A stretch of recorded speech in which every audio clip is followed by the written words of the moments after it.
বন্ধনটা আজকে আপনাদের সামনে, আমাদের এই বন্ধনটা আজকে থেকে আগে থেকেই ছিল। সে যখন পৌরসভার নির্বাচন করে তখন থেকে তার পিছনে আমি লাগছি, এখন পর্যন্ত আমি আছি।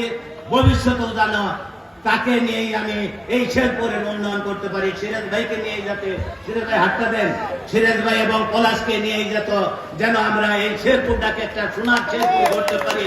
আমরা বাপ বেটি এবং আমার এক ভাই, দুই ভাই, এই আমরা চারজন মিলে এবং শেরপুরের সকল অঙ্গ সহযোগী সংগঠনের নেতৃবৃন্দ, মহিলা দলের নেতৃবৃন্দ, জেলা বিএনপির নেতৃবৃন্দ, থানা বিএনপির নেতৃবৃন্দ, শহর বিএনপির নেতৃবৃন্দ, সকলকে নিয়ে আমরা একটা সুন্দর শেরপুর করব, স্বপ্নের একটা শেরপুর করব, যেন আমরা রাত্রে ইনশাল্লাহ সারাদিন কাজ করে রাত্রে যেন আরামে আমরা ঘুমাইতে পারি।